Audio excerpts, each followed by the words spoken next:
A young girl, 9 years of age, was molested by her 19-year-old cousin. When she turned to her family for support, they failed her, and she received beatings and molestation in return. At the age of 14, she became pregnant and gave birth 2 months too early. Her son died at 2 weeks. To cope with her grief, she turned to drugs. Her mother, having given birth at 18 herself, was unable to provide direction to the young girl. The unbearable struggle of her past nearly destroyed her future. Our childhoods are what shape us. The traumas and tears of our youth turn and transform us. Even research done by the APAs, the American Psychiatry Association, the American Psychology Association, and the American Pediatric Association shows that our formative years are largely indicative to who we become as people. People make up the nations, and the nations form our global society. It is no lie that as generations have gone by, our society keeps getting more and more complex with the plethora of issues that we face. From hate crimes to human trafficking to the lack of education for millions, this downward spiral is one we have to end. But how? Even those responsible for these crimes were molded from adolescence. Stopping the problem at its root has always been how humanity has approached a solution.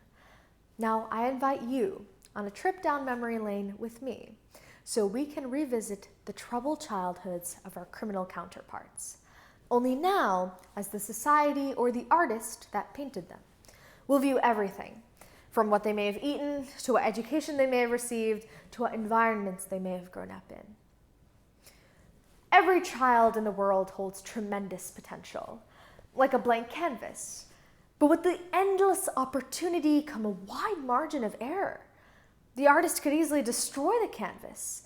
Tearing fabric is rather simple, but to guide the brush with strokes of poise and finesse requires skill, but delivers a masterpiece.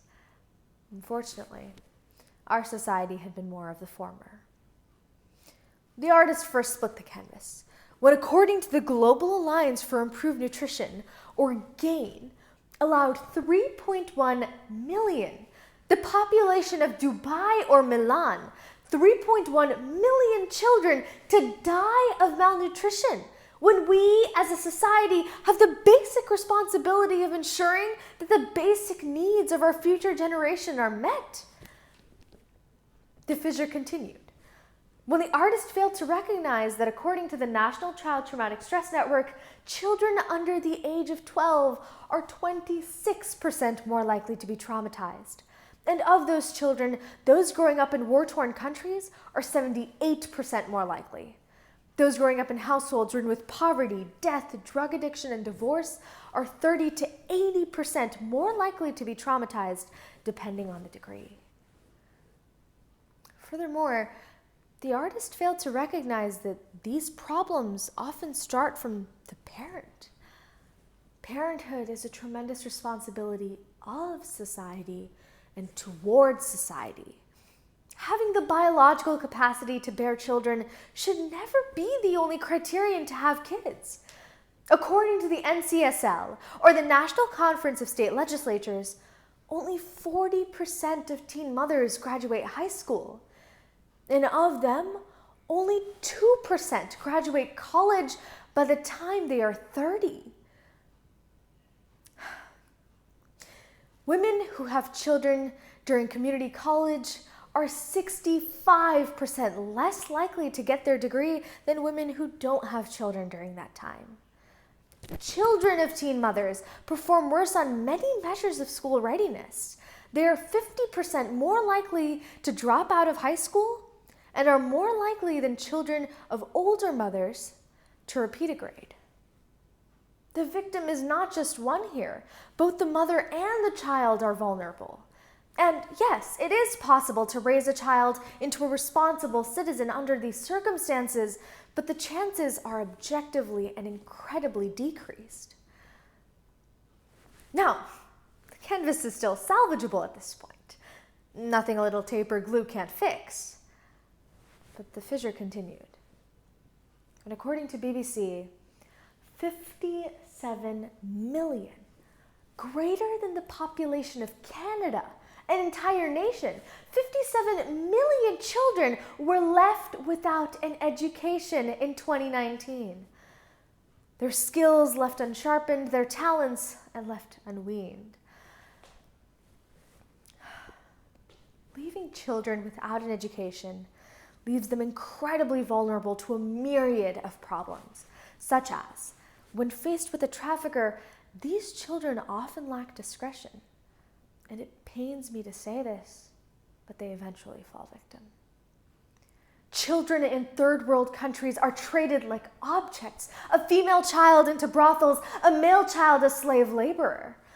Furthermore, statistics show that of the children drug cartels hire as assassins, over 90% studied no further than a 4th grade education, according to Al Jazeera. That's it. We've dropped the ball. The canvas is damaged beyond repair, and we must suffer the repercussions. Now, let's look back at my childhood, to the canvas that was painted with tenderness and delicacy. I am the American daughter of Indian immigrants. That means I have, and will have a free public education until college. And being the American daughter of Indian immigrants, I was strongly encouraged to pursue excellence in academics. My family and my community were always there for me during difficult situations, and although we didn't have much building a new life in a new country, I was always full, never knowing the pangs of hunger. I feel privileged, and it saddens me that while I look ahead at a canvas filled with potential, there are others just like me who have no canvas to look at, stripped of this due to their childhood circumstances. My life is the bare minimum, the birthright of every individual, not the privilege of a select few. Providing food and adequate life-sustaining resources, as well as an education and an environment where they can thrive and have a sense of security, are small changes in the larger scheme of things, but they can truly change our future.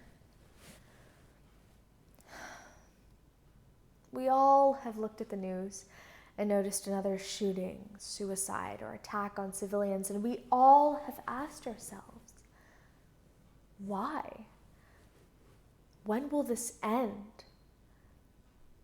We must realize that today's children become tomorrow's terrorists, shooters, rapists, and they fall as victims too. But on the flip side of that coin, those same children are fully capable of becoming tomorrow's scientists, artists, and heroes. The young girl, worn from her formative years,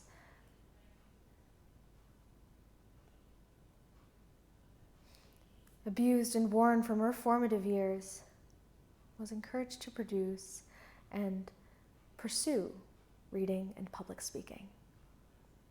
She went on to win many competitions and even a 4-year scholarship.